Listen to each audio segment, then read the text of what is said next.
Hello everyone, my name is Poonam Singh and welcome back to my channel Smart Study with RP।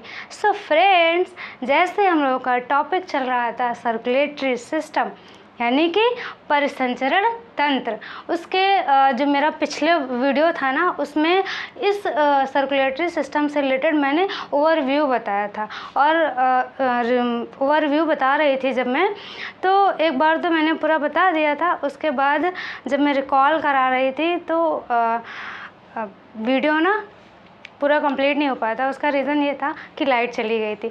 So friends, हम continue नहीं कर पाए थे आगे।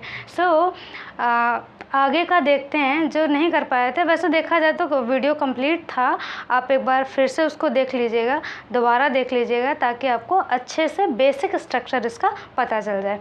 ठीक है, सो फ्रेंड्स आइए आज का वीडियो स्टार्ट करते हैं। जैसा कि हमने ये बात जो पिछला मेरा वीडियो था उसमें मैंने ये बताया था कि एटमॉस्फेयर से यानी वातावरण से हम लोग वायु को ग्रहण करते हैं, ना कि सिर्फ ऑक्सीजन। हमने वायु क्यों बोला?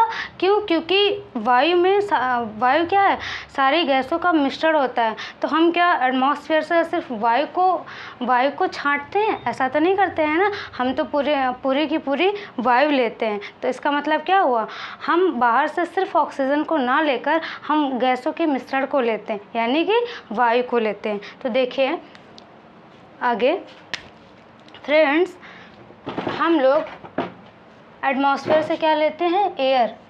ठीक है, किसको लेते हैं? एयर। किसके थ्रू? नाक के थ्रू। तो नाक के थ्रू हम लोग एयर लेते हैं, यानी कि एयर जो होती है वो नाक में पहले, फिर नाक से कहाँ जाती है? लंग्स में। ठीक है, कहाँ जाती है? लंग्स में। ये एयर नाक से कहाँ जाती है? लंग्स में। अब देखिए हमारी जो वायु है ना वो नाक के थ्रू लंग्स में आती है और ये ब्लड क्या करता है? ये ब्लड इस लंग्स से ऑक्सीजन को लेता है और लेकर करता क्या है? तो देखिए ये ब्लड यानी कि हमारा ब्लड, आप लोग को दिख रहा है अच्छे से? ये ब्लड यहाँ पे जो प्रेजेंट ऑक्सीजन है यानी कि जो एयर है उसमें से ऑक्सीजन को लेता है। तो ये क्या करता है, इस लंग से ऑक्सीजन को लेता है यानी कि O2 को लेता है और कहाँ भेजता है? हमारे शरीर के जो भी विभिन्न अंग हैं। ठीक है, अब ये विभिन्न अंग में क्यों भेजता है ये समझते हैं। देखिए हम लोग कार्बोहाइड्रेट को खाते हैं। ठीक है, कार्बोहाइड्रेट से हमें क्या मिलती है? क्या मिलता है? ग्लूकोज मिलता है।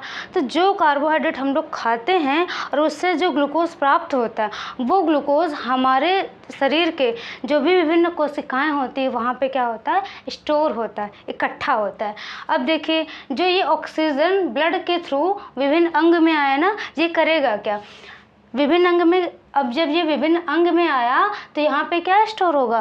ग्लूकोज स्टोर होता है और ये इस ग्लूकोज को क्या करता है? ऑक्सीडाइज करता है। यानी कि यहाँ पे क्या होती है? ऑक्सीडेशन रिएक्शन होती है। यानी कि इस O2 की सहायता से हम क्या करते हैं? इस ग्लूकोज को ऑक्सीडाइज करते हैं और ये ग्लूकोज जब ऑक्सीडाइज हो जाता है तो ये किसका निर्माण करता है? कार्बन डाइऑक्साइड, वाटर मॉलिक्यूल और एनर्जी का निर्माण करता है। और एनर्जी वगैरह, अब ये प्रोसेस होता क्यों है? ये इसलिए होता है ताकि हमें एनर्जी मिल सके। हाँ, हमारे शरीर जो शरीर है ना वो कई सारी एक्टिविटी करता है और हमारे जो सेल्स हैं वो क्या करती हैं? कई सारी एक्टिविटी करती हैं। उसके लिए उनको एनर्जी की आवश्यकता होती है। वो एनर्जी हमें कहाँ से मिलती है? जब ग्लूकोज का क्या होता है? ऑक्सीडेशन होता है। ठीक है, तो आपको समझ में आ गया होगा कि हम क्या करते हैं? नाक के थ्रू एयर को लेते हैं और ये एयर हमारी कहाँ जाती है? लंग्स में। अब लंग्स में एयर में क्या क्या होता है? कार्बन डाइऑक्साइड, O2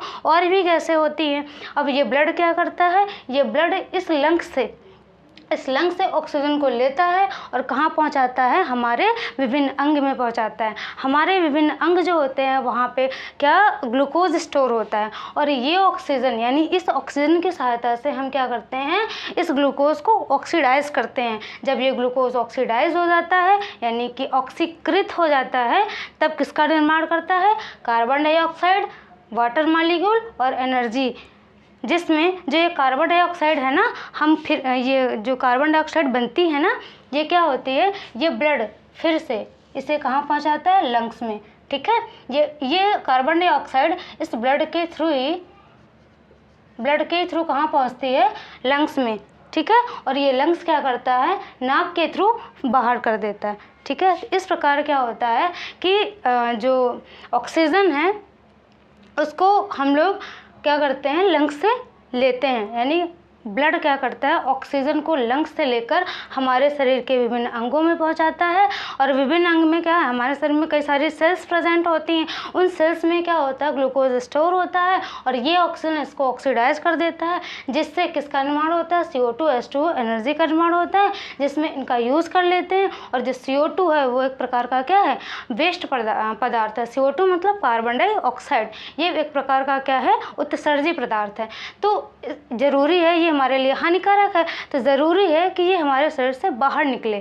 तो ये बाहर किसके थ्रू निकलता है, तो यही ब्लड क्या करता है, इसे लंग्स में पहुंचाता है और लंग्स इसको फिर नाक के थ्रू बाहर कर देता है। सो फ्रेंड्स, आपको ये बेसिक स्ट्रक्चर समझ में आ गया होगा। अब आगे बात करते हैं। देखिए आगे मैंने लिखा है जो सर्कुलेटरी सिस्टम है ना, उसका कार्य क्या है। देखिए मैंने पिछले वीडियो में वैसे जब ओवरव्यू बताया था तो वहाँ पे उसके कार्य बता दिए थे, सेम वही चीज़ें यहाँ पे मैंने लिख रखी है। देखिए क्या होता है, O2 तथा CO2 का संवहन करना।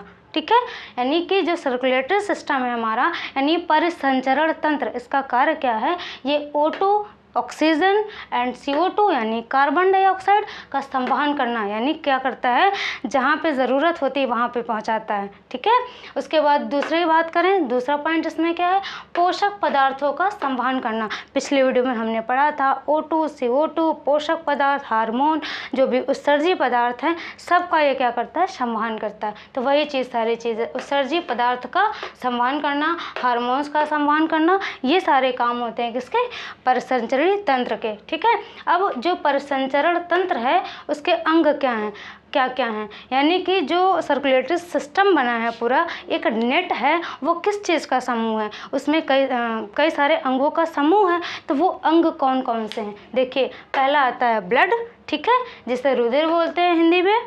दूसरा है हृदय, जिसे इंग्लिश में हार्ट। तीसरा है धमनी, जिसे इंग्लिश में आर्टरीज।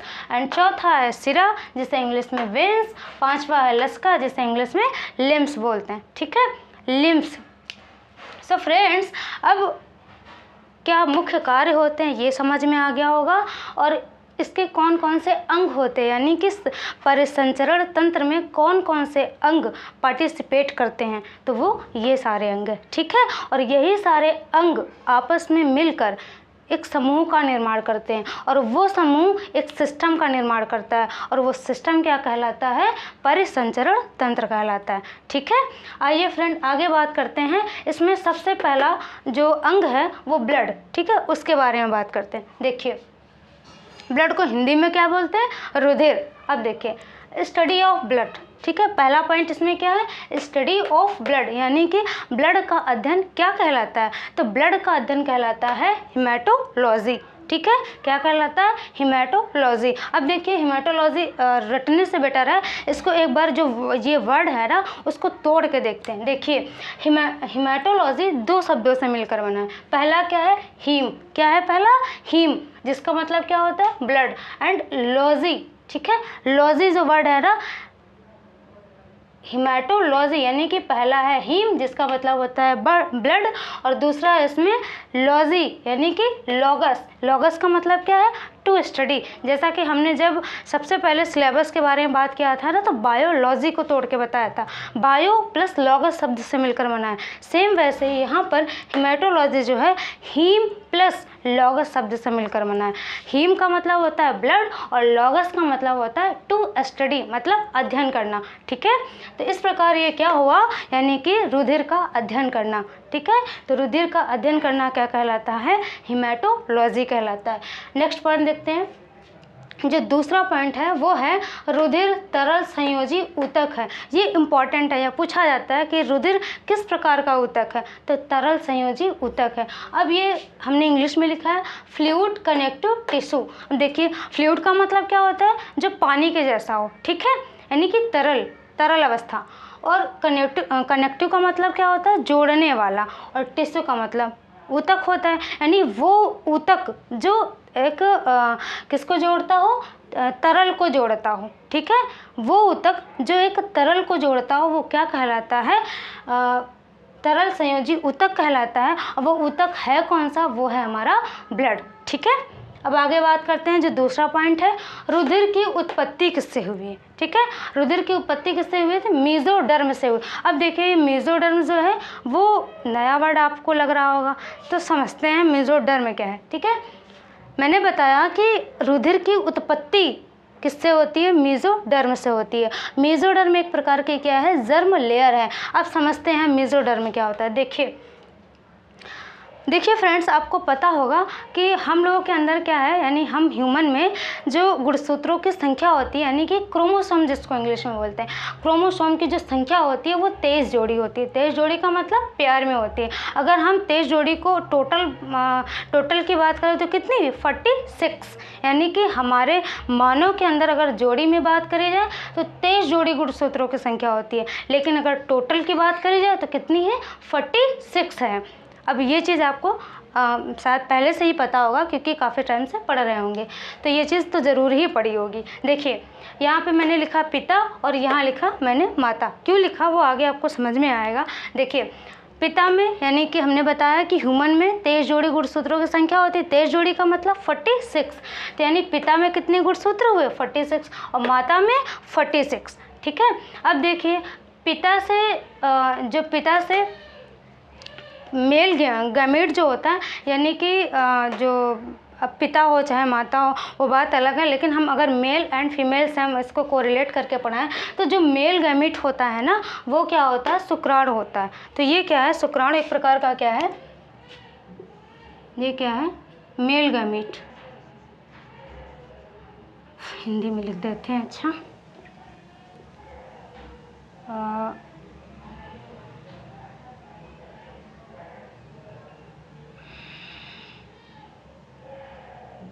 इंग्लिश में ही जान लो क्योंकि हिंदी याद नहीं आ रही मुझे, ठीक है।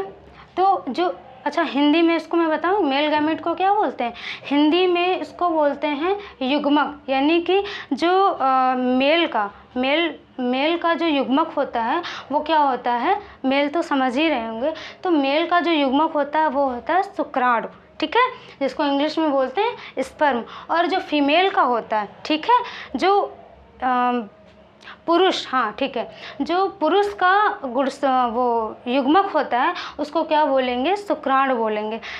देखिए फ्रेंड्स क्या होता है कि हमें मेल गैमेट तो ठीक है, लेकिन मुझे सोचना पड़ रहा था कि गैमेट को हिंदी में क्या कहते हैं, तो इसलिए थोड़ा सा मैं रुक गई थी। बट आपको समझाने के लिए मैं बोल सकती हूँ कि यहाँ पे मैंने पिता माता करके बोला है। पिता क्या है, एक प्रकार का मेल, एंड ये माता क्या है, एक प्रकार की फीमेल। तो हम इस तरीके से इसको मैं बोल रही थी कि मेल गैमेट, ठीक है, यानी कि जो पुरुष का युग्मक होता है उसको क्या बोलेंगे, शुक्राणु बोलते हैं, ठीक है।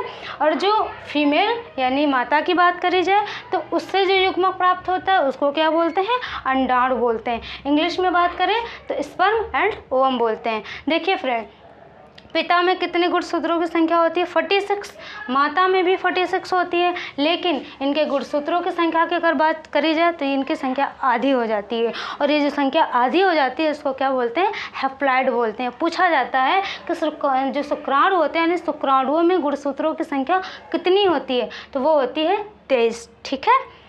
और अंडाणु की तो वो भी, उसमें भी कितनी होती है, 23 होती है। सो फ्रेंड्स देखिए, मेल यानी कि हम इसको मेल से रिप्रेजेंट करके बोल रहे हैं, यानी कि जो पिता, चलो मेल से नहीं छोड़ो, पिता से जो हमें युग्मक प्राप्त हुआ उसको क्या बोलेंगे, शुक्राणु। और जो माता से हमें युग्मक प्राप्त हुआ उसको क्या बोलेंगे, अंडाणु, ठीक है।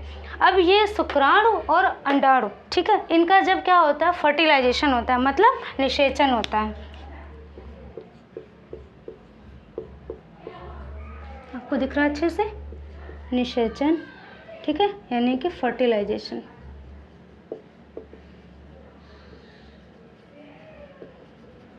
देखिए, जब ये male gamete and female gamete यानी कि स्पर्म और ओवम का फर्टिलाइजेशन होता है तो किसका निर्माण होता है? जाइगोट का निर्माण होता है। और जाइगोट में फिर से 46 गुणसूत्र हो जाते हैं। कैसे? ये मेल गैमेट और ये फीमेल गैमेट, इनकी क्रोमोसोम की संख्या कितनी है? 23, और इनकी कितनी है? 23। ये दोनों मिला के कितनी हो जाएगी? 46 गुणसूत्र हो जाएंगे। तो यानी कि पूछा जाता है क्वेश्चन कि शुक्राणुओं में या फिर अंडाणुओं में गुणसूत्रों की संख्या कितनी होती है? तो आधी होती है, और आधी मतलब 23 होती है। और इसको अगर इंग्लिश में बात करी जाए क्या बोलते हैं? तो हैप्लॉइड बोलते हैं। अगर युग्मक की बात करी जाए तो इसमें गुणसूत्रों की संख्या कितनी होती है? 46 होती है। इसको डिप्लॉइड बोलते हैं। ठीक है, अब देखिए, अब आगे देखिए, मैंने ये पढ़ लिया कि जो मेल से यानी कि जो पिता से युग्मक प्राप्त होता है उसको क्या बोलते हैं? शुक्राणु, और जो माता से युग्मक प्राप्त होता है उसको क्या बोलते हैं? अंडाणु बोलते हैं। ये शुक्राणु और अंडाणु जब फर्टिलाइजेशन होता है तो ये शुक्राणु और अंडाणु जब मिलते हैं तो किसका निर्माण करते हैं? जाइगोट का निर्माण करते हैं, यानी कि युग्मनज का निर्माण करते हैं। और इसमें गुणसूत्रों की संख्या कितनी होती है? 46 होती है। अब देखिए, यही युग्मक आगे जाके एक तीन लेयर के स्ट्रक्चर की 3 लेयर की संरचना का निर्माण करता है। ठीक है, यही युग्मक आगे जाके 3 लेयर मतलब तीन परत की एक संरचना का निर्माण करता है, जिसको क्या बोलेंगे? भ्रूण बोलते हैं, यानी कि एम्ब्रियो कहते हैं। ठीक है, अब देखिए, ये 3 लेयर में सबसे पहली जो लेयर है उसको एक्टोडर्म बोलते हैं, जो बीच वाली है इसको मेसोडर्म बोलते हैं, और जो सबसे अंदर वाली है उसको एंडोडर्म बोलते हैं। तो सो फ्रेंड्स, जो पहली लेयर है एक्टोडर्म, बीच वाली मेसोडर्म, और सबसे अंदर वाली जो लेयर है उसको क्या बोलेंगे? एंडोडर्म। अब ये तीनों लेयर का जो समूह है उसको क्या बोला जाता है? जर्म लेयर बोला जाता है। सो फ्रेंड्स, यहाँ जो मेसोडर्म है ना, सबसे बीच वाली लेयर, क्योंकि देखिए जब फर्टिलाइजेशन होता है, जाइगोट बनता है, एम्ब्रियो में कन्वर्ट होता है ये, तो तुरंत तो हाथ पांव सारी बॉडी तो बन नहीं जाती है, धीरे धीरे सारा प्रोसेस होता है। तो जो स्टार्टिंग का प्रोसेस है यही है कि जाइगोट जब एम्ब्रियो में कन्वर्ट होता है तो क्या होता है? एक 3 लेयर के स्ट्रक्चर का निर्माण करता है। ठीक है, वो लेयर जर्म लेयर कहलाती है। उनमें से उन लेयर का नाम पूछा जाए तो एक्टोडर्म, मेसोडर्म, एंडोडर्म। ठीक है, और जो मेसोडर्म है ना, इसी से किसकी? ब्लड की उत्पत्ति होती है। ठीक है, ब्लड के सारे ऑर्गन, चाहे ब्लड हो, चाहे हार्ट हो, चाहे आर्टरी हो, चाहे वेन्स हो, चाहे लिम्स हो, सब की उत्पत्ति इसी लेयर से होती है। ठीक है, आई थिंक आपको ये मेसोडर्म समझ में आ गया होगा। अब आगे बात करते हैं। हमने आगे लिखा है यहाँ पे, रुधिर का रंग लाल होता है। लाल होने का कारण क्या है? इसमें हीमोग्लोबिन नामक एक पिगमेंट प्रेजेंट होता है। ठीक है, पिगमेंट मतलब वर्णक उपस्थित होता है। ठीक है, तो ब्लड का रंग लाल होने का कारण क्या है? इसमें हीमोग्लोबिन नामक वर्णक प्रेजेंट होता है, उपस्थित होता है। नेक्स्ट पॉइंट देखते हैं। रुधिर बफर सोल्यूशन की तरह वर्क करता है। अब ये बफर सोल्यूशन क्या होता है? ऐसा सोल्यूशन जिसमें अगर हम थोड़ी सी मात्रा में कोई अम्ल या क्षार मिला दें तो उसमें कोई भी चेंजेस ना हो, वो सोल्यूशन क्या कहलाएगा? बफर सोल्यूशन कहलाएगा। ठीक है, तो I think buffer solution clear हो गया होगा। अब इसका जो इसकी पीएच वैल्यू है वो कितनी होती है? तो रुधिर का पीएच मान कितना होता है? 7.4। ठीक है, इसका मतलब हल्का क्षारीय होता है। अब हो सकता है कुछ लोगों को इसमें ये हल्का क्षारीय और हल्का अम्लीय ये सब ना समझ में आता हो, तो ठीक नहीं समझ में आ रहा तो ठीक है फ्रेंड्स, मैं यहाँ पे इसको मिटा के ना ये समझाती हूँ।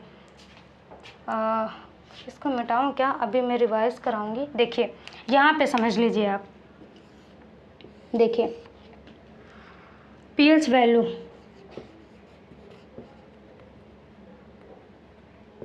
ठीक है, पीएच मान की अगर बात करी जाए तो ये कहाँ से स्टार्ट होता है? 0 से स्टार्ट होता है। ये पूछा जाता है पीएच मान जो है कहाँ 0 से स्टार्ट होता है या 1 से? तो 0 से स्टार्ट होता है और होता कहाँ तक? 14 तक होता है। देखिए मान लीजिए ये स्केल है, कौन सी? पीएच मान एक पैमाना है एक तरीके का। ये मान लीजिए ये वो स्केल है जिससे पीएच वैल्यू निकाली जाती है।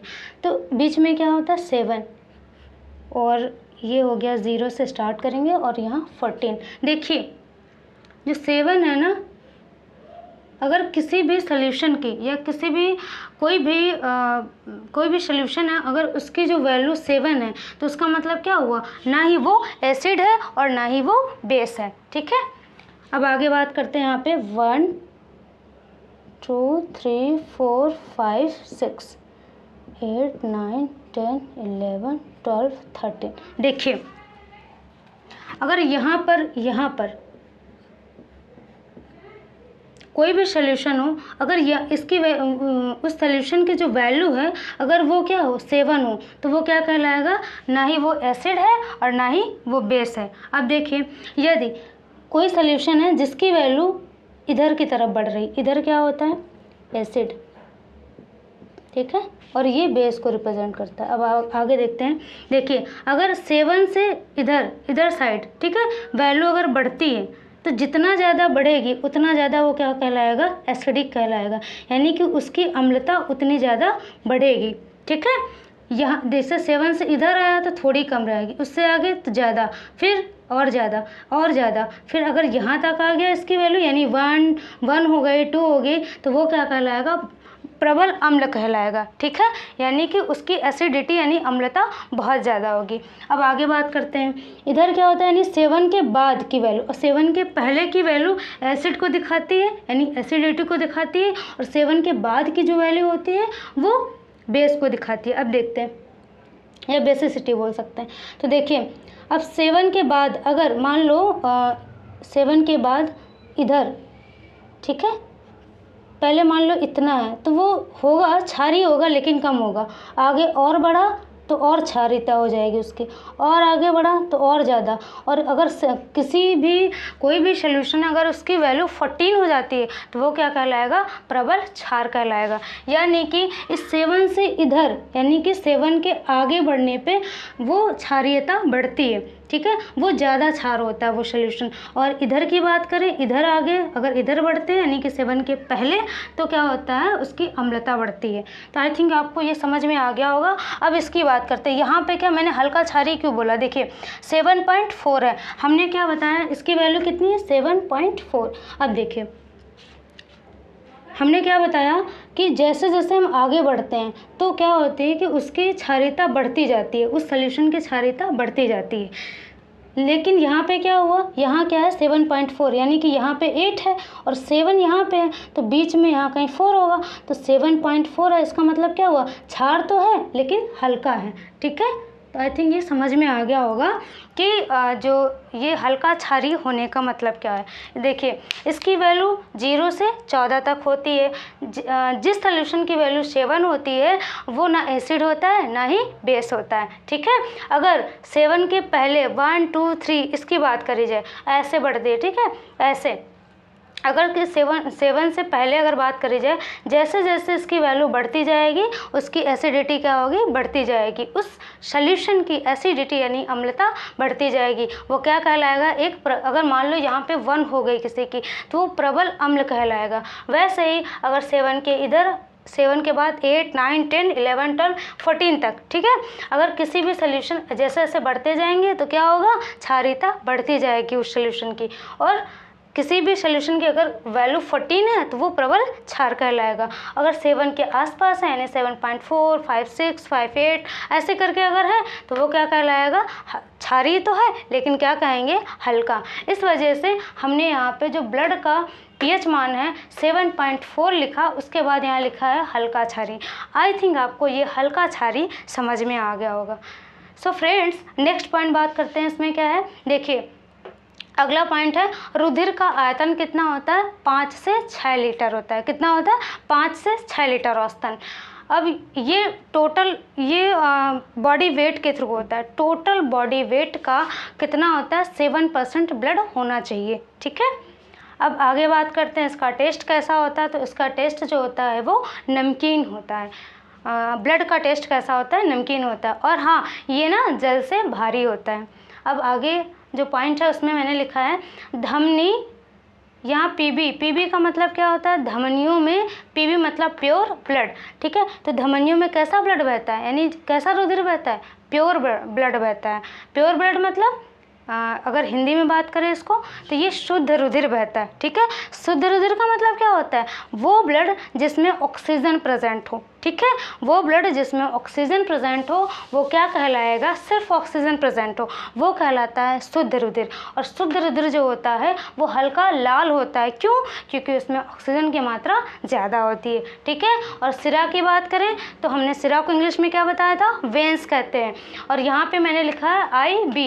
IB का मतलब यहाँ पे क्या है? Impure blood. इम्प्योर ब्लड का मतलब हिंदी में अशुद्ध रक्त होता है। अशुद्ध रक्त क्या होता है? वो ब्लड या वो रक्त जिसमें कार्बन डाइऑक्साइड और ऑक्सीजन दोनों की मात्रा प्रेजेंट हो वो कहलाएगा इम्प्योर ब्लड, यानी कि अशुद्ध रक्त कहलाएगा। इसे इंग्लिश में अगर बात करें तो डीऑक्सीजनेटेड बोलते हैं, और प्योर ब्लड को इंग्लिश में अगर बात करें तो ऑक्सीजनेटेड ब्लड बोलते हैं। ठीक है, अब यहाँ पे देखिए सिरा में क्या होता है कि कार्बन डाइऑक्साइड प्रेजेंट होती है, यानी इसकी मात्रा अधिक होती है। इस वजह से इसका रंग कैसा होता है? गाढ़ा लाल होता है। तो वही यहाँ पे मैंने आगे लिखा है कि O2 की मात्रा अधिक होने के कारण जो धमनियों में रक्त बहता है वो कैसा होता है? हल्का लाल होता है। और सिरा की अगर बात करें तो गाढ़ा लाल होता है। कारण उसका उसमें कार्बन डाइऑक्साइड की मात्रा अधिक होती है।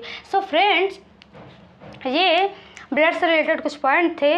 अब यहाँ पे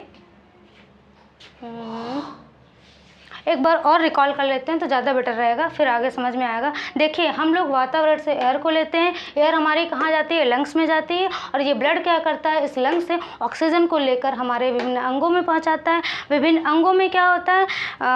विभिन्न अंगों में सेलुलोज, यानी कि जो हमारी सेल्स होती हैं वहाँ पे ग्लूकोज प्रेजेंट होता है। और ये ऑक्सीजन इस ग्लूकोज को ऑक्सीडाइज करता है, जिसकी वजह से किसका निर्माण होता है? कार्बन डाइऑक्साइड, वाटर मॉलिक्यूल और एनर्जी का निर्माण होता है। ठीक है, और इनका यूज़ कर लिया जाता है। और अगर बात करें जाए कार्बन डाइऑक्साइड की तो ये हमारे लिए हानिकारक होती है। तो यही ब्लड इसको क्या करता है? लंग्स में पहुँचाता है। और लंग्स के थ्रू, यानी कि लंग्स मतलब फेफड़े, तो फेफड़े के थ्रू जो एयर ऑक्सीजन कार्बन डाइऑक्साइड है, वेस्ट मटेरियल कार्बन डाइऑक्साइड है, वो नाक के थ्रू बाहर निकल जाती है। ठीक है, आगे मैंने बात किया परिसंचरण तंत्र का मुख्य कार्य क्या होता है? O2 CO2 का संवहन करना, पोषक पदार्थों का संवहन करना, उत्सर्जी पदार्थों का संवहन करना, हार्मोन का संवहन करना। नेक्स्ट है परिसंचरण तंत्र के अंग कौन कौन से होते हैं? कौन कौन से अंग इस तंत्र में पार्टिसिपेट करते हैं? वो है रुधिर यानी कि ब्लड, हार्ट यानी हृदय, धमनी मतलब आर्टरी इंग्लिश में, और सिरा यानी वेंस, लसिका को इंग्लिश में लिम्स बोलते हैं। ठीक है, अब आगे मैंने बात किया कि ब्लड किसे कहते हैं। तो देखिए, ब्लड के बारे में आगे जो भी पॉइंट है, इंपॉर्टेंट फैक्ट वो देखिए। स्टडी ऑफ ब्लड क्या कहलाता है? तो वो है हीमेटोलॉजी। ठीक है, हेमाटोलॉजी दो वर्डों से मिलकर बना है, एक हीम और दूसरा लॉगस। हीम का मतलब ब्लड होता है, लॉगस का मतलब टू स्टडी, यानी कि ब्लड की स्टडी करना क्या कहलाता है? तो हिमेटोलॉजी कहलाता है। ठीक है, नेक्स्ट पॉइंट है इसमें, रुधिर तरल संयोजी ऊतक है, यानी कि ऐसा ऊतक जो तरल को जोड़ने का काम करे, यानी फ्लूइड कनेक्टिव टिश्यू। वो कौन सा है? वो है ब्लड। वो क्या कहलाता है? फ्लूइड कनेक्टिव टिश्यू कहलाता है। वो है कौन सा? वो है ब्लड। नेक्स्ट पॉइंट है, रुधिर की उत्पत्ति कहाँ से होती है? मेसोडर्म से होती है। मेसोडर्म क्या है? एक प्रकार की जर्म लेयर है। और वो मैंने कैसे समझा? पिता के, अगर मैं यहाँ पे मेल और फीमेल से लेके चलूँ तो देखिए, यहाँ पे मेल और यहाँ पे फीमेल, यहाँ पे गुणसूत्रों की संख्या 46, यहाँ पे 46 होती है, यानी कि 23 जोड़ी। अब यहाँ से जो मेल गैमीट होता है उसको क्या बोलते हैं? शुक्राणु। जो फीमेल गैमीट होता है उसको क्या बोलते हैं? अंडाणु। इंग्लिश में बात करें स्पर्म एंड ओवम। यहाँ पे गुणसूत्रों की संख्या आधी होती है और यहाँ भी वही चीज़ आधी होती है। जब शुक्राणु और अंडाणु मिलते हैं तो उस क्रिया को क्या बोलते हैं? फर्टिलाइजेशन बोलते हैं। ठीक है, निषेचन। और निषेचन के थ्रू किसका निर्माण होता है? जाइगोट का निर्माण होता है, जिसमें गुणसूत्रों की संख्या कितनी होती है? 46 होती है। यही जायगोट आगे जाके 3 परत की संरचना का निर्माण करता है, जिसका नाम क्या है? एम्ब्रियो। ठीक है, वो 3 लेयर कौन कौन सी हैं? पहली जो बाहर की लेयर होती है उसको एक्टोडर्म बोलते हैं, जो बीच वाली होती है उसको मेसोडर्म बोलते हैं, जो अंदर वाली लेयर होती है उसको क्या बोलते हैं? एंडोडर्म बोलते हैं। इन तीनों के समूह को जर्म लेयर कहा जाता है। ठीक है, तो आपको समझ में आ गया। और इसी मेसोडर्म से किसकी उत्पत्ति होती है? रुधिर की उत्पत्ति होती है। रुधिर के साथ साथ और भी जितने परिसंचरण तंत्र के अंग हैं उनकी सबकी उत्पत्ति कहाँ से होती है? तो मेसोडर्म से होती है। जैसे रुधिर, हृदय, धमनी, सिरा, लसिका, इन सब की उत्पत्ति मेसोडर्म से होती है। तो फ्रेंड्स, मेसोडर्म आपको समझ में आ गया होगा। आगे बात करते हैं, जो नेक्स्ट पॉइंट था हमारा, रुधिर का रंग कैसा होता है? तो लाल होता है। उसका कारण क्या है? उसमें हीमोग्लोबिन नामक पिगमेंट प्रेजेंट होता है, यानी कि वर्णक प्रेजेंट होता है, हिंदी में बात करें। नेक्स्ट पॉइंट है इसमें, रुधिर बफर सोल्यूशन की तरह वर्क करता है। मैंने बफर सोल्यूशन को बताया, वो सोल्यूशन जिसमें अगर थोड़ी सी मात्रा में एसिड या बेस मिला दे, उसमें कोई भी चेंजेस ना हो, कोई भी परिवर्तन ना हो, तो वो क्या कहलाएगा, बफर सोल्यूशन कहलाएगा। तो सेम वैसे ही जो हमारा ब्लड है ना, वो बफर सोल्यूशन की तरह ही वर्क करता है, ठीक है। इसकी जो पीएच वैल्यू कितनी होती है, वो 7.4 ही होती है, यानी कि अगर इसमें मैं थोड़ा सा एसिड मिला दूँ या बेस मिला दूँ तो कोई भी चेंजेस नहीं आएगा। हल्का क्षारीय क्यों होता है, मैंने बताया। अगर मैंने यहाँ पे पीएच स्केल को बना के बताया कि अगर 7 पर किसी भी सोल्यूशन का जो पीएच वैल्यू अगर 7 है तो वो ना ही एसिड है ना ही बेस है। अगर 7 से इधर जाती है, यानी 1 2 3 4 5 इधर जाती है, तो जैसे जैसे आगे जाएगी उसकी एसिडिटी यानी अम्लता बढ़ेगी, और 7 के बाद 8 9 10 इधर अगर जैसे जैसे आगे जाएगी तो उसकी जो बेसिसिटी होगी यानी कि क्षारीयता होगी वो बढ़ेगी। तो यहाँ पे क्या है 7.4 मैंने लिखा है हल्का क्षारीय, तो 7 यहाँ पे 8 के बीच में ही है ना, तो ये क्या है हल्का क्षारीय है। जैसे जैसे आगे बढ़ेगा तो वो क्या होगा, ज़्यादा क्षारीय हो जाएगा, यानी प्रबल क्षार कहलाएगा। आई थिंक आपको समझ में आ गया होगा कि हल्का क्षारीय मैंने क्यों लिखा है, ठीक है। अब रुधिर के आयतन की बात करें तो जो रुधिर का आयतन होता है वो 5.6, वो 5 से लेके 7 लीटर होता है, ठीक है। और ये टोटल बॉडी वेट का 7% होना चाहिए, ठीक है। आगे इसकी टेस्ट की बात करें तो टेस्ट कैसा होता है, नमकीन होता है, ये जल से भारी भी होता है, यानी कि जो हमारा ब्लड है वो जल से भारी होता है। धमनियों में हमारे शुद्ध रुधिर बहता है, यानी कि प्योर ब्लड बहता है। प्योर ब्लड का मतलब मैंने क्या बताया, वो ब्लड जिसमें ऑक्सीजन की मात्रा प्रेजेंट हो, ठीक है, कार्बन डाइऑक्साइड ना हो। अगर इंग्लिश में बात करें तो उसको क्या बोलेंगे, इसको बोलेंगे ऑक्सीजनेटेड ब्लड, ठीक है। यही कारण है कि धमनियों में जो ब्लड बहता है ना, जो ब्लड होता है उसका रंग कैसा होता है, हल्का होता है, ठीक है, हल्का लाल होता है। कारण उसका क्या है, O2 की मात्रा उसमें अधिक होती है। अगर सिरा की बात करें यानी कि वेंस की, उसमें क्या होता है, अशुद्ध रुधिर बहता है। अशुद्ध रुधिर मतलब अगर इंग्लिश में बात करें उसको बोलते हैं डीऑक्सीजनेटेड ब्लड, यानी कि ऐसा ब्लड जिसमें कार्बन डाइऑक्साइड और ऑक्सीजन दोनों प्रेजेंट हो, ठीक है। और ये कार्बन डाइऑक्साइड और ऑक्सीजन दोनों के प्रेजेंट होने के कारण ही इसका जो रंग होता है गाढ़ा लाल होता है, और कारण ही मैंने बता ही दिया कि कार्बन डाइऑक्साइड की मात्रा अधिक होती है। सो फ्रेंड्स, ये था ब्लड से रिलेटेड, और कुछ और पॉइंट्स हैं उनको मैं यहाँ पे डिस्कस कर लेती हूँ। 1-2 पॉइंट्स हैं।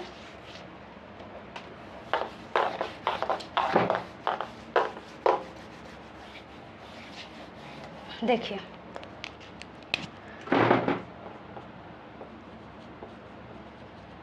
मैंने लिखा ब्लड का फॉर्मेशन,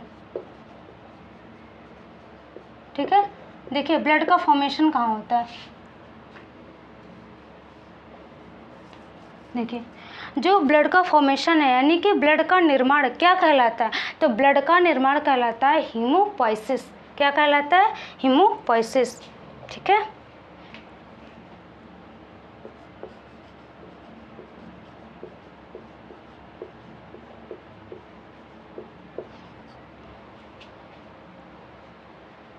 ठीक है, देखिए जो ब्लड का निर्माण है ना वो क्या कहलाता है, हीमोपोइसिस कहलाता है।